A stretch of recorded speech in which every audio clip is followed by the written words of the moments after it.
Hello dear students, today we are going to discuss about error analysis, class 11th error analysis. Okay, is a very important topic in which we have to study what is error and how many kinds of error and what is the cause of error.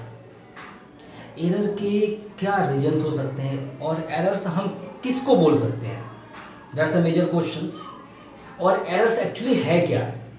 तो generally errors को हम tolerance बोल सकते हैं या फिर mistakes बोल सकते हैं। इसका मतलब ये है कि कोई भी मेजरमेंट मैंने किया या आपने किया या किसी ने किया 100% नहीं होता है, उसमें थोड़ा बहुत क्या होता है, थोड़ा बहुत उसके अंदर मिस्टेक्स होती है, एरर टॉलरेंस होती है, टॉलरेंसी होती है। उसी टॉलरेंसी को, उसी मिस्टेक को हमने नाम दे दिया, क्या हमने उसको नाम दे दिया एरर, राइट।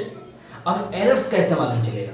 तो इसके लिए दो टर्म्स का होना बड़ा जरूरी है। फर्स्ट, उसकी ट्रू वैल्यू, उस टर्म्स की जिसको हम मेजर कर रहे हैं उसकी ट्रू वैल्यू क्या है और आपने कितना उसको मेजर किया है, यानी कि मेजर्ड वैल्यू, मेजर्ड वैल्यू। अब इन दोनों का डिफरेंस, सपोज एक स्केल है जो एक्चुअली 100 सेंटीमीटर का है बट आपने मेजर किया 99 सेंटीमीटर, तो दोनों का डिफरेंस कितना आया? तो दोनों का डिफरेंस आया 1 centimetre. This 1 centimetre is called error. तो एरर्स हम बहुत छोटे लाइट टर्म्स को लेते हैं। सपोज आपने 100 सेंटीमीटर का स्केल लिया और आप उसको आप मेजर कर रहे हो उसको 50 मीटर 60 मीटर, तो 40 सेंटीमीटर को हम एरर्स नहीं बोल सकते। एरर्स का मतलब होता है टॉलरेंसी, जिसके थोड़ा बहुत नेग्लेक्ट करके भी हम यूज कर पाए, जिससे ज़्यादा कोई प्रॉब्लम्स क्रिएट ना हो। Such type of tolerancy, tolerance mistakes is named by, is known as what? Error, right. गलतियां, फिनोमिनाज हो सकती है, हर स्केल में थोड़ी बहुत एरर्स होती है, राइट। ओके, तो हम एरर्स को रेक्टिफाई कैसे करते हैं ये मालूम होना जरूरी है। एरर्स कितने तरीके के होते हैं, दैट्स अ मेजर क्वेश्चन।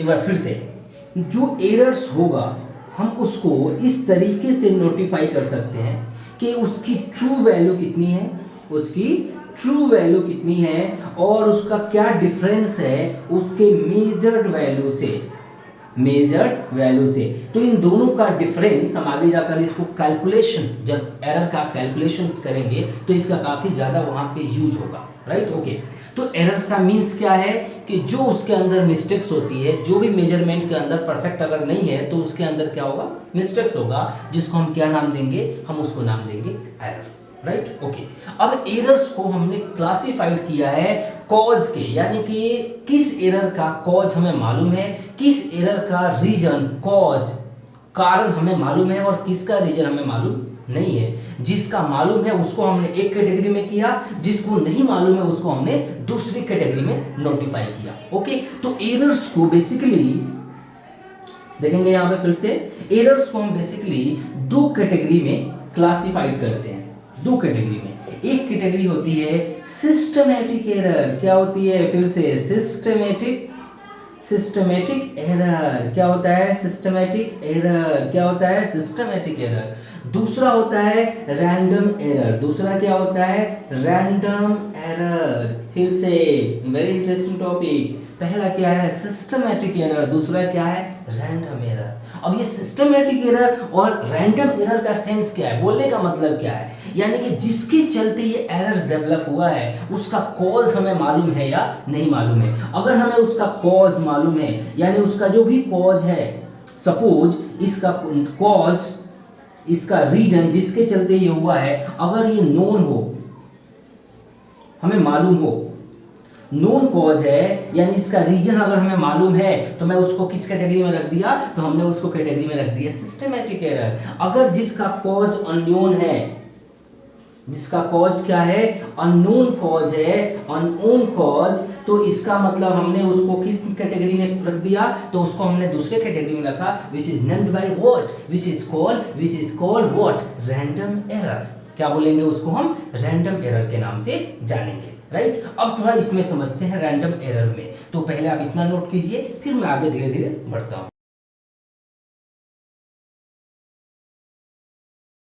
पहला एरर हमने कौन सा बात किया था? तो पहला एरर था सिस्टमैटिक एरर, जिसका कॉज हमें मालूम होगा उसको हम क्या बोलेंगे? Systematic error. अगर कॉज हमें मालूम है तो हम उसको रेक्टिफाई भी कर सकते हैं, हम उसको ठीक कर सकते हैं, उसको सॉल्व कर सकते हैं। It's a very important. इसको हम इजीली क्या कर सकते हैं? उसके कॉज को हटा सकते हैं। तो कौन सा कॉज कहाँ पे होगा? इसके लिए आपके इसके टाइप्स को समझनी होगी। यानी कि सिस्टमैटिक एरर को हमने अलग अलग कैटेगरी में क्लासिफाइड किया है। पहला हम समझेंगे। तो पहला इसका जो एरर है, उस एरर को हम नाम देते हैं, उस एरर को हम बोलते हैं इंस्ट्रूमेंटल एरर। क्या बोलेंगे इसको? Instrumental error. क्या बोलेंगे? Very important, instrumental error. अब यह नाम से ही मालूम चल रहा है कि ये क्या है? The errors develop due to the instruments, due to the your system. आपके इंस्ट्रूमेंट, जिस इंस्ट्रूमेंट से आपने मेजर किया, उस इंस्ट्रूमेंट के चलते अगर कोई एरर आ रहा है तो मैं उस एरर को क्या बोलूंगा? Instrumental error. क्या बोलूंगा उसको? Instrumental error. यानी कि द एरर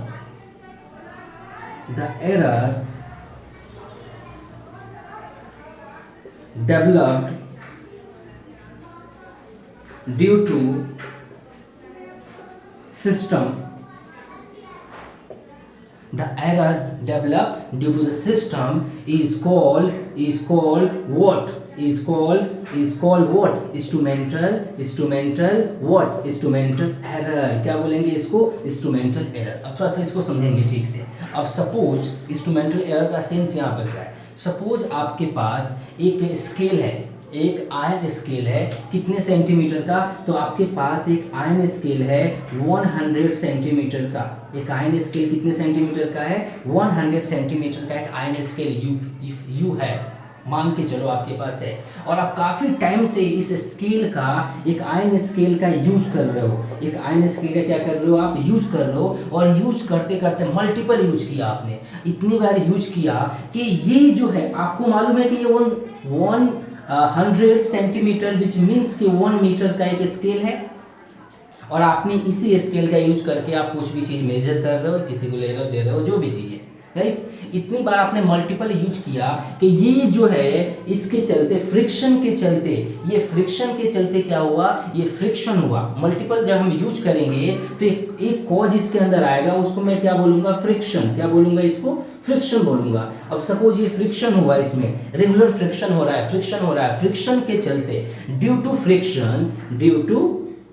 फ्रिक्शन ये घिस गया, और घिस के इसके अंदर कुछ लेंथ इसकी कम हो गई, ज्यादा तो नहीं होगी, ऑफिशियली ज्यादा नहीं हो सकती, कम होगी। और ये स्केल मल्टीपल यूज होने के बाद, ये स्केल किसी रीजन की वजह से ये बन गया 99 सेंटीमीटर। मान के चलो कितना बन गया, और आपको अभी तक भी ये मालूम है कि ये कितना है, ये अभी भी आपको नॉलेज में है कि ये 100 सेंटीमीटर का है। लेकिन अब ये कितना हो चुका है? तो अब ये हो चुका है 99 सेंटीमीटर। अब समझो, आप में गलती कोई नहीं है, आपने ठीक से मेजर किया, सारी चीजें सिस्टमैटिक तरीके से जो होना चाहिए था आपने वैसे ही किया, लेकिन ये फ्रिक्शन के चलते इसके अंदर कुछ कमियां आ गई, इसके लेंथ में कुछ एरर्स हो गया, इस लेंथ के अंदर कुछ कमी आ गई, ठीक है। और आपने इसको मेजर किया, आपने किसी चीज को मेजर किया, तो आपको पहले से मालूम है, यानी कि आपकी ट्रू वैल्यू पहले से क्या है? आपकी ट्रू वैल्यू पहले से मालूम है आपको कितना है? 100 सेंटीमीटर। लेकिन आपने इस स्केल का यूज किया, और इस स्केल का यूज करने के बाद आपने उसको दे दिया, किसी भी मटेरियल को चेक किया, किसी को दे दिया,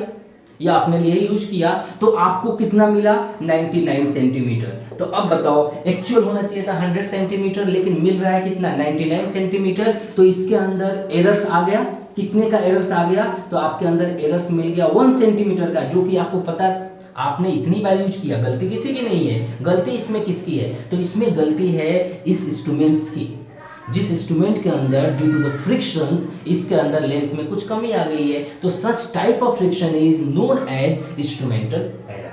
तो इसका कॉज मालूम चला। दूसरा एग्जांपल लेते हैं, किसी इलेक्ट्रिकल सर्किट में आपने रेजिस्टेंस लगाया, उस आपने करंट को मेजर किया, और उस करंट के अंदर रेजिस्टेंस की वजह से, रेजिस्टेंस करता क्या है? रेजिस्टेंस करंट को कम करता है। तो आपने 100 एम्पियर भेजा लेकिन रेजिस्टेंस ने 0.1 एम्पियर उसके अंदर कम कर दिया, तो आपको कितना मिलेगा? तो आपको मिलेगा कुछ कम। तो उसके अंदर एरर्स किसके वजह से आ रहा है? एक रेजिस्टेंस की वजह से आ रहा है। एक और एग्जांपल लेता हूँ, एक और एग्जांपल थोड़ा समझना। सपोज ये आपका एक इलेक्ट्रिकल सर्किट है। क्या है? एक इलेक्ट्रिकल सर्किट जिसके अंदर रेजिस्टेंस लगा हुआ है। रेजिस्टेंस लगना जरूरी है। और आपने यहाँ से एक बैटरी के थ्रू आपने यहाँ से 100 एम्पियर का करंट प्रोवाइड किया। किसी सिस्टम में आपने एक अमीटर के अंदर मेजर किया यहाँ से 100 एम्पियर। लेकिन जब ये आगे गया और इस बल्ब को मैंने देखा, तो इस बल्ब को 100 एम्पियर ना मिल करके 99.9 एम्पियर मिल रही है, या 99.6 एम्पियर की करंट अचीव हो रही है, मिल रही है। यानी कि बाकी के 0.4 एम्पियर कहाँ चला गया? 0.4 एम्पियर यहाँ चला गया।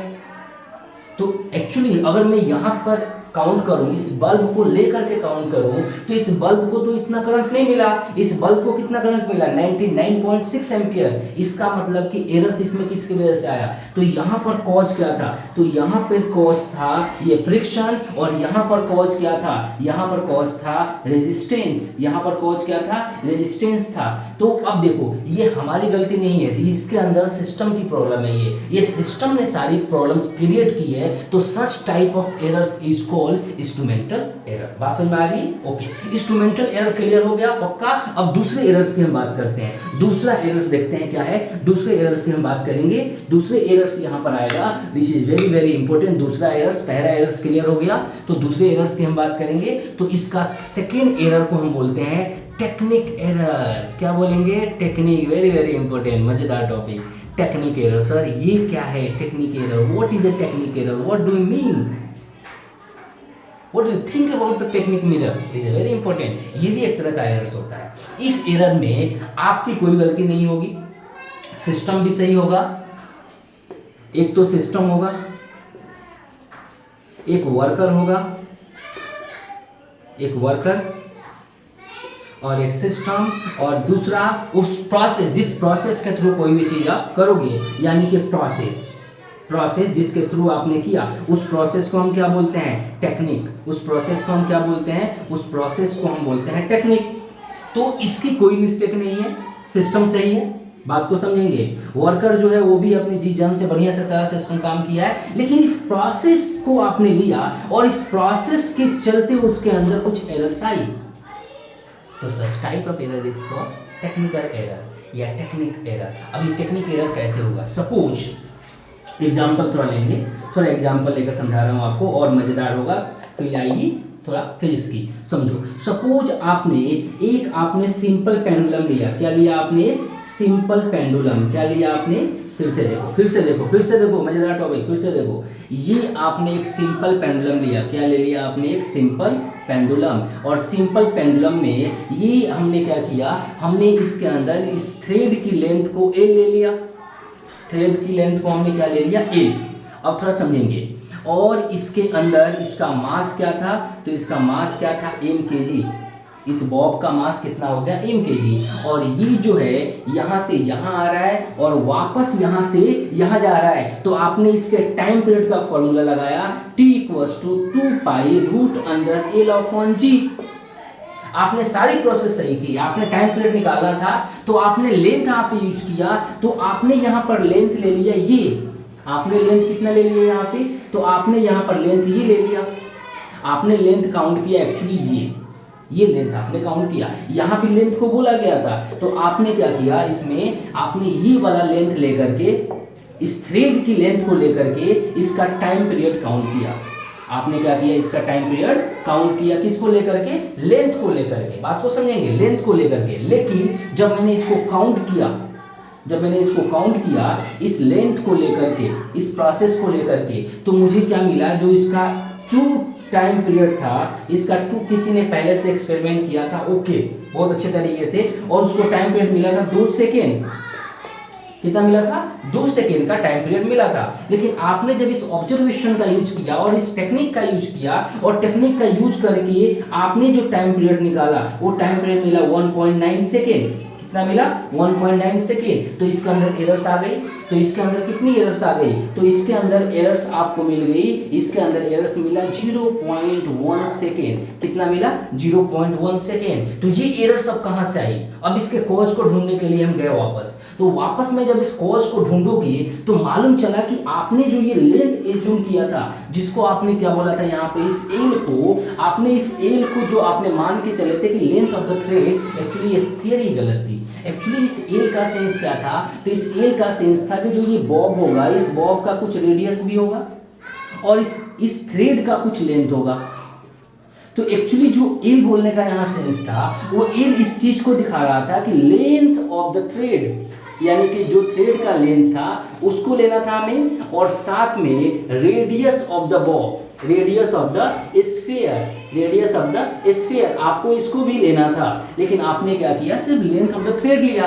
एक्चुअली एल की वैल्यू कितनी रखनी थी, तो यहाँ पर एल प्लस आर रखना था, लेकिन आपने क्या किया, आपने सिर्फ लेंथ यहाँ पर प्रोसीड किया, यानी कि थ्रेड की लेंथ ली, जिसके वजह से ये प्रॉब्लम आई। तो अब थोड़ा सोचो, यहाँ पर आपकी गलती कोई नहीं थी, सिस्टम के अंदर कोई प्रॉब्लम नहीं था, वर्कर भी सही था, जिसने ये प्रोसेस किया वो भी ठीक था, उसने जी जान से बढ़िया से किया था, लेकिन जो प्रोसेस लगाया था, जिस प्रोसेस को बताई गई, शायद वो प्रोसेस वो ठीक से समझ नहीं पाया था, यानी कि उसके टेक्निक में प्रॉब्लम थी, और इसके चलते जो एरर्स डेवलप हुआ, इस एरर को हम क्या बोलेंगे, तो इस एरर को हम बोलेंगे टेक्निक एरर। क्या बोलेंगे इसको, टेक्निक एरर। समझ में आया, मजेदार। इसको वीडियो को रोक करके यहीं पे नोट कर लेना। अब हम आगे बढ़ते हैं नेक्स्ट टाइप के एरर्स में, नेक्स्ट टाइप के एरर्स में आगे हम बढ़ते हैं, राइट, नेक्स्ट टाइप के एरर्स में बढ़ते हैं, ठीक, नेक्स्ट टाइप के एरर्स में आते हैं। तो नेक्स्ट टाइप के एरर्स कौन सा होगा, तो नेक्स्ट एरर में आते हैं हम लोग। तो थर्ड एरर जो हमारे पास मिलेगा, इस एरर को मैं बोलूंगा पर्सनल एरर। क्या बोलूंगा इसको, पर्सनल एरर। क्या बोलेंगे इसको, पर्सनल एरर। अब कहानी अलग हो गई। अब पर्सनल एरर क्या है भी, अब इसको समझना जरूरी है। So going to discuss about the what is a meaning of the personal error। क्या पर्सनल का मतलब क्या है, यहाँ पर क्या नई चीज आ गई, फिर से समझेंगे क्या क्या इन्वॉल्वमेंट हो रही है किसी ऑब्जर्वेशन, किसी भी प्रैक्टिस, किसी थियरी को समझने के लिए, किसी प्रोसेस को करने के लिए। तो एक सिस्टम का होना जरूरी है, एक तो सिस्टम आपके पास होना चाहिए, दूसरा वर्कर आपके पास होना चाहिए जो कर रहा है प्रोसेस को, तीसरा इसके अंदर टेक्निक होना चाहिए। टेक्निक, आपने क्या किया, आपका सिस्टम भी ओके है, आपकी टेक्निक भी ओके है, लेकिन जिस वर्कर ने इसको किया वो इम्परफेक्ट मेथड लगाया, इम्परफेक्शन दिखाया इसके अंदर। क्या दिखाया उसने, इम्परफेक्शन, इम्परफेक्शन दिखाया उसने, लापरवाही दिखाई इसके अंदर, और जिसके चलते ये प्रॉब्लम्स आई। अब कैसे आई, एग्जांपल को थोड़ा समझते हैं। सपोज, थोड़ा समझो इस बात को, इम्परफेक्शन कैसे आया। सपोज आप मार्केट में गए किसी से कि भैया मुझे 1 kg शुगर दो, आपने उससे, या फिर 1 मीटर लेंथ का कपड़ा लेने गए, कोई मटेरियल लेने गए, कोई थ्रेड लेने गए, कोई वायर लेने गए, और बोला कि 1 मीटर लेंथ का दो। उसने 1 मीटर लेंथ का दिया, और शायद आपसे बात कर रहा होगा, कहीं इन्वॉल्व होगा, उसने वायर, उसके बाद जिस सिस्टम से यूज कर रहा था 1 मीटर मेजर करने के लिए, वो सिस्टम ओके था, ओके, और जिस टेक्निक का यूज कर रहा था मेजर करने के लिए वो भी ठीक था, लेकिन उसने क्या किया, आपसे या कहीं और इन्वॉल्व रहा, और उसने जल्दीबाजी में आपको वायर से, सपोज आप वायर वहां लेने गए कितना, 100 सेंटीमीटर, जो कि आपकी क्या है, एक ट्रू वैल्यू है, जो एक्चुअल वैल्यू है, आप ये लेने गए, लेकिन उसने जल्दीबाजी में इम्परफेक्शन दिखाया, उसने लापरवाही दिखाई उसने, और जल्दीबाजी में शायद किसी और काम में बिजी हो, बात को समझा रहा हूँ थोड़ा उस वे में पहुंचना, और उसने जल्दीबाजी में आपको कितना दे दिया, 101 सेंटीमीटर। ओके सर, ये तो अच्छी बात है, 101 सेंटीमीटर दे दिया, इसमें एरर्स क्या, एरर्स है, एरर्स का मतलब जरूरी नहीं कम ही होना, एरर्स का मतलब ज़्यादा भी हो सकता है। हमारी ट्रू वैल्यू के कंपेयर में वो वैल्यू कितनी है, ज़्यादा है तब भी एरर्स है, और कम है तब भी एरर्स है। तो बतलाओ इसमें कितने का एरर्स डेवलप हुआ, तो इसके अंदर आपको एरर्स दिख रहा है 1 सेंटीमीटर का। अब थोड़ा बात को समझना, यहाँ पर सिस्टम की कोई गलती नहीं है, यहाँ पर टेक्निक भी प्रोसेस सही है, लेकिन हमने क्या किया, हमने जो वर्कर जिसने इसको प्रोसीड किया, उसने इम्परफेक्शन दिखाया काम में, और उसके चलते उसके अंदर एक एरर्स डेवलप हो गया। Such type of errors is known as what, personal error. इसको हम क्या बोलेंगे, पर्सनल एरर, यानी कि इम्परफेक्शन दिखाया काम में, जिसके चलते ये एरर्स डेवलप हो गया। बात समझ में आ रही है, समझ में आ रहा है, मजेदार टॉपिक, बिल्कुल ओके। अब हम आते हैं नेक्स्ट पे आते हैं। नेक्स्ट हमारे पास ये अभी तक हमने जो भी एरर्स किए थे इसको हम रेक्टिफाई कर सकते हैं। जितने भी एरर्स हमने यहाँ पढ़ा, systematic error can be rectify, हम उसको ठीक कर सकते हैं। क्या कर सकते हैं? उसको ठीक कर सकते हैं। उसके कॉज को ढूंढ लो और उस कॉज को ठीक कर दो। जैसे सिस्टमैटिक एरर में जो हमने पहला पढ़ा था सिस्टमैटिक एरर, उस सिस्टमैटिक एरर में हमारे पास इंस्ट्रूमेंटल एरर था। तो इंस्ट्रूमेंट्स में जो प्रॉब्लम्स थी अगर हमें मालूम चल जाए तो हम ठीक कर सकते हैं। दूसरा हमारे पास पर्सनल एरर था, उसको मैं ठीक कर सकता, जब बता दीजिए भाई ठीक से करो। या फिर टेक्निक प्रोसेस में गलती थी तो आप टेक्निक सीख कर आओ, तो हम उस कॉज को ले करके मालूम करके हम रेक्टिफाई कर सकते हैं। यानी कि systematic error can be rectify, याद रखेंगे, systematic error can be rectify, हम सिस्टमैटिक एरर को ठीक कर सकते हैं। दूसरा आते हैं second type of errors which is called random error. क्या बोलेंगे इसको? Random error. अब थोड़ा समझना, अब रैंडम एरर्स में क्या है? अब इस रैंडम एरर में वी कैन नॉट फाइंड कि what is a cause of this error, यानी कि जिसका कॉज क्या होता है? अननोन होता है। कॉज क्या होता है? अननोन कॉज, यानी जिसकी रीजन हमें मालूम नहीं है कि जिसके चलते ये एरर्स डेवलप हुआ है। ये एरर्स किसके चलते डेवलप हुआ है? No idea.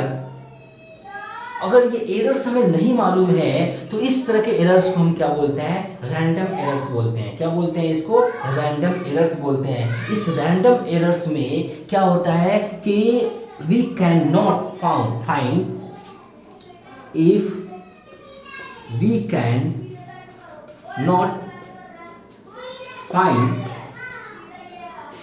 The cause of error, such type of errors is called what? Random error। इस तरह के एरर्स को हम क्या बोलते हैं? इस तरह के एरर्स को हम बोलते हैं रैंडम एरर्स। अब ये रैंडम एरर्स क्या है? सपोज मैं आपको एक एग्जांपल के साथ समझा रहा हूँ, एक एग्जांपल्स लेते हैं और इस एग्जांपल के साथ में इस थ्योरी को क्लियर करता हूँ। सपोज आपने क्या किया?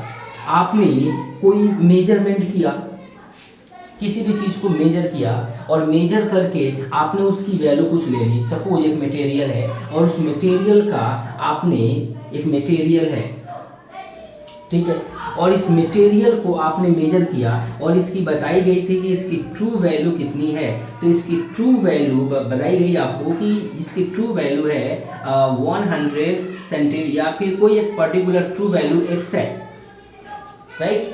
लेकिन आपने मेजर किया और मेजर करने के बाद जो वैल्यू आई वो आ गई y। अब y मैंने क्या देखा कि y जो है वो ग्रेटर देन है x से। तो आपको पता ही नहीं चला, आपने स्टडी तो किया लेकिन आपको मालूम ही नहीं चल पाया कि यहाँ पर कॉज क्या है। आपको मालूम नहीं चल पाया कि इसका कॉज क्या है। तो आपने क्या किया? इसको एक अलग कैटेगरी में रख दिया और इस कैटेगरी को हमने नाम क्या दे दिया? Random errors. हमने क्या नाम दे दिया इसको? Random errors. अब रैंडम एरर को क्या हम क्वेश्चन से बनता है कि सर हम रैंडम एरर को क्या रेक्टिफाई कर सकते हैं, ठीक कर सकते हैं? इसके लिए आपके पास ये सब कर सकते हैं, मोस्ट प्रोबेबल है, हम पॉसिबिलिटीज है। इसके लिए रीजन क्या है? इसके लिए आप क्या कर सकते हो? मल्टीपल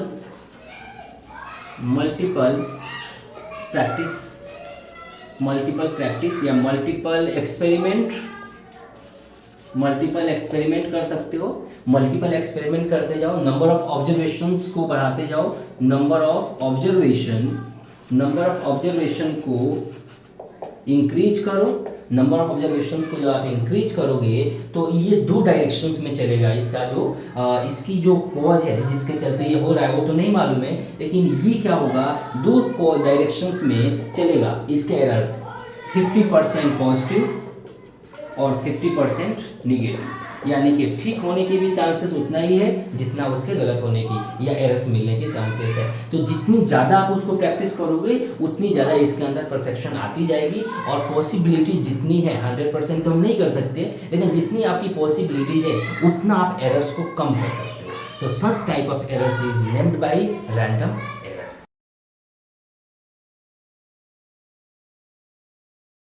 इट मीन्स कि रैंडम एरर जो है, इतना तो क्लियर हो चुका है कि रैंडम एरर्स का कॉज हमें मालूम नहीं है। रैंडम एरर को इजीली हम रेक्टिफाई नहीं कर सकते हैं, लेकिन पॉसिबिलिटीज है कि अगर नंबर ऑफ ऑब्जर्वेशंस बढ़ती जाए, बढ़ाते जाओ तो large number of observation can cancel out the random errors. Clear? Not 100% but maximum possibilities है कि उसके मैक्सिमम एरर्स को, सपोज जहां 10 सेंटीमीटर का एरर्स आ रहा था वहां पर 5 सेंटीमीटर का है, 4 सेंटीमीटर, 3 सेंटीमीटर, 2 सेंटीमीटर का है, पॉसिबिलिटीज है। फिर से एक बार, रैंडम एरर का मतलब क्या समझाते हैं? तो अननोन कॉज जिसका हो, जिस एरर का, उसको हम क्या बोल सकते हैं? Random error. फिर से, रैंडम एरर्स में अननोन रीजन के चलते होता है और ये अपने कंट्रोल में, इसका कॉज जो होता है, इसका इसका जो रीजन होता है बियॉन्ड आवर कंट्रोल, अपने कंट्रोल से ये बाहर होता है। दैट्स व्हाई ना कि that is called random errors. Okay, random errors के लिए डायरेक्शंस क्या होता है? ये एक अलग ही डायरेक्शन में होता है जो हमें मालूम नहीं होता है कि सही है या गलत है, पॉसिबिलिटीज दोनों होती है। तो इजीली हम इसको rectify can not be rectify easily, हम इसको इजीली रेक्टिफाई नहीं कर सकते। फिर से, बट पॉसिबिलिटीज है, प्रोबेबिलिटीज की जो होती है वो हेल्प करती है, इसकी प्रोबेबिलिटी helps to rectify कि random errors may be have two direction, positive and negative direction, दोनों डायरेक्शन पॉसिबल है। तो जितनी ज्यादा आपका ऑब्जर्वेशन होगा उतनी ज्यादा पॉसिबिलिटीज होगी। क्या पॉसिबिलिटीज होगी? रैंडम एरर को कम करने की, दूर करने की, खत्म करने की। इट मींस कि हमेशा रिमेंबर ऑलवेज कि the large number of observations can cancel out the random errors. तो रैंडम एरर को हम इजीली नहीं कर सकते हैं, बट सिस्टमैटिक एरर्स को हम इजीली कंट्रोल कर सकते हैं, कम कर सकते हैं, मैक्सिमम कम कर सकते हैं, मिनिमाइज कर सकते हैं। तो सिस्टमैटिक एरर्स का कॉज हमें मालूम होता है, बट रैंडम एरर का कॉज हमें मालूम नहीं होता है। ओके, सो आप इसके नोट्स बनाइए। Thank you.